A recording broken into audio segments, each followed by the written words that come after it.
ઘણા મિત્રોનો એવો કોલ આવતો હોય છે કે સાહેબ અમારું બેંક એકાઉન્ટ ફ્રીઝ કરવામાં આવ્યું છે તો અમારે શું કરવું? તો હું તમને જણાવી દઉં કે તમે માની લો કે ગુજરાતના રહેવાસી છો અને બીજા કોઈ રાજ્યમાંથી તમારું બેંક એકાઉન્ટ ફ્રીઝ કરવામાં આવ્યું છે, જેમ કે ઉત્તર પ્રદેશ હોય કે મધ્યપ્રદેશ હોય કે યુપીમાંથી હોય, તમારું બેંક એકાઉન્ટ ફ્રીઝ કરવામાં આવ્યું છે તો તમે તમારી બેંકમાં જાઓ અને જ્યાં ફ્રીઝ કરવામાં આવ્યું છે બેંકના મેલ આઈડી અને ફોન નંબર માંગો. જો મેલ આઈડી અને ફોન નંબર આપવામાં ન આવે તો તમે આરબીઆઈ એમ્બેસડરમાં ફરિયાદ કરો અને ત્યાંથી તમારા બેંકના મેલ આઈડી અને ફોન નંબર માંગો. જો મેલ આઈડી અને ફોન નંબર આપવામાં આવે તો તમારે બેંકમાં મેલ કરવાનો છે કે ફલાણા તરીકે અમે રહેવાસી છીએ, અમે આ ધંધો કરીએ છીએ અને ખોટી રીતે અમારું બેંક એકાઉન્ટ ફ્રીઝ કરવામાં આવ્યું છે, જેને અનફ્રીઝ કરવામાં આવે.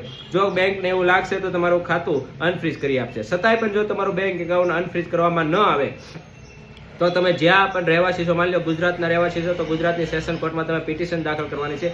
BENSS કલમ 497 અને 503 મુજબ તમારે કોર્ટમાં પિટિશન દાખલ કરવાની છે અને કોર્ટને એવા પુરાવા આપવાના છે કે ફલાણા જગ્યાએ અમે ધંધો કરીએ છીએ, અમે સેલરાઇઝ છે કે બિઝનેસ કરીએ છીએ, તમારું બેંક આઈડી કે બેંકનો એકાઉન્ટ નંબર કે XYZ તમારા ધંધાના પુરાવા બધું કોર્ટમાં તમારે રજૂ કરવાનું છે. અને કોર્ટને એવું લાગશે કે ખોટી રીતે બેંક એકાઉન્ટ ફ્રીઝ કરવામાં આવ્યું છે તો કોર્ટ ઓર્ડર કરશે અને બેંક એકાઉન્ટ અનફ્રીઝ કરવાના ઓર્ડર આપશે.